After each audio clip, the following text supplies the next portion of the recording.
तो क्या महाराष्ट्र की सियासत में बड़ा बदलाव होने वाला है? क्या महाराष्ट्र की सियासत में अब बहुत बड़ा भूचाल आने वाला है? क्या महाराष्ट्र की सियासत में जो होने वाला है उसके बारे में फडणवीस को पता नहीं क्या? और क्या मंत्रालय को लेकर, मंत्री पद को लेकर जो बवाल शुरू हुआ है, ये बवाल अब सीधे सीधे तौर पर महाराष्ट्र में महायुति के लिए परेशानी खड़ी करता नजर आएगा? और बंद कमरे में कौन सी डील होने वाली है? और क्या विधायकों को लेकर फरार हो जाएंगे शिंदे और अजीत पवार? नमस्कार, मैं हूं राहुल शर्मा और आप देखना शुरू कर चुके हैं हमारा खास प्रोग्राम है महाराष्ट्र के मंत्रिमंडल का सियासी दंगल। मंत्री पद को लेकर बवाल हो रहा है, सीएम कुर्सी को लेकर भी महाराष्ट्र में बवाल हुआ, लेकिन अब मंत्रालय को लेकर जो बवाल हो रहा है वो बवाल कैसे देवेंद्र फडणवीस के लिए मुश्किल खड़ी कर रहा है, बीजेपी के लिए मुश्किल खड़ी कर रहा है। और ये क्यों कहा जा रहा है कि अब शिंदे और पवार मिलकर एक बहुत बड़ा खेल करने वाले हैं? और जरा समझिएगा, मैं बहुत बड़ी जानकारी अपने इस प्रोग्राम में दे रहा हूं, बता रहा हूं दोस्तों, सुनिए जरा। दरअसल महाराष्ट्र में जो सरकार बनी है उस सरकार के जरा आंकड़ों पर एक नजर डालिए। नजर क्या डालते हैं, उस पर बात भी करते हैं कि कहानी कहती क्या है। महायुति में भारतीय जनता पार्टी जो 132 सीटों के साथ लीड करती नजर आई, यानी कि कहा जाए कि अकेले अपने दम पर बहुमत उन्होंने बना लिया, बहुमत के करीब थी और अकेले अपने दम पर तो वो जीतती नजर आई। लेकिन यहां पर अगर मैं एकनाथ शिंदे की शिवसेना और अजीत पवार की एनसीपी पर भी नजर डाल लेता हूं, उनके सीटों पर नजर डाल लेता हूं, तो क्या कहते हैं आंकड़े ये कहते हैं कि शिंदे की शिवसेना के जो खाते में 57 सीटें आई, अजीत पवार गुट की एनसीपी के जो खाते हैं उस खाते में 41 सीट आई हैं।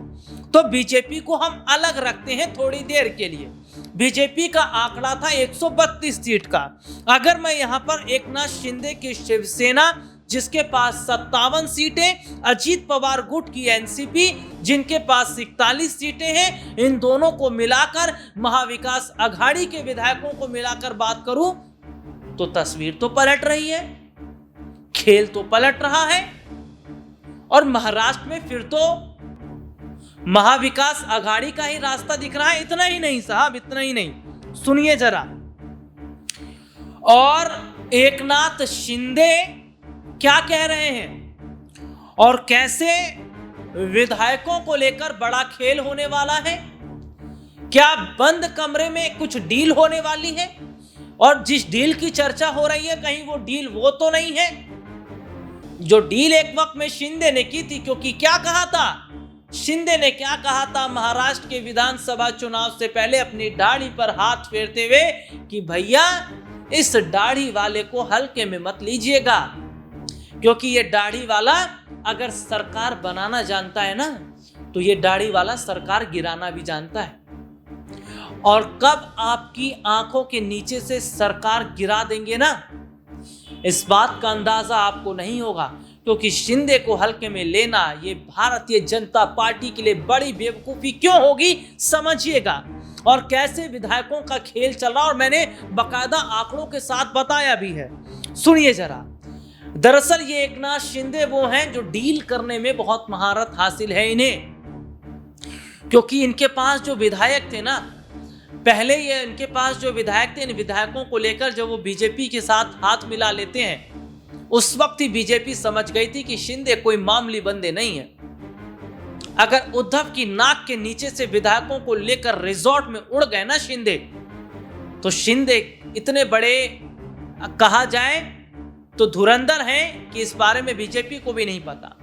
और यहां पर देखिए क्या हो रहा है, ये बात अब शिंदे फिर से दोहराते नजर आ रहे हैं कि गलती मत कीजिएगा, और गलती इसलिए भी मत कीजिएगा क्योंकि भले ही आपके पास आंकड़ा है अकेले अपने दम पर 132 सीटों का, लेकिन जरा पीछे का भी तो सोचिए साहब। 7 सांसद हैं हमारे जो आपको सपोर्ट कर रहे हैं, केंद्र में एकनाथ शिंदे की शिवसेना के 7 सांसदों का समर्थन है और अगर ये समर्थन टूट गया तो एनडीए के लिए कितनी मुश्किलें खड़ी हो जाएंगी। और वैसे ही एनडीए की हालत किस तरीके की है, केंद्र में सरकार हाशिए पर चल रही है। और अजीत दादा को कैसे भूल सकते हैं, अजीत दादा तो खिलाड़ी हैं, क्योंकि सुबह और शाम शपथ लेने की आदत है। यह बात खुलकर एकनाथ शिंदे ने कह दी थी प्रेस कॉन्फ्रेंस में।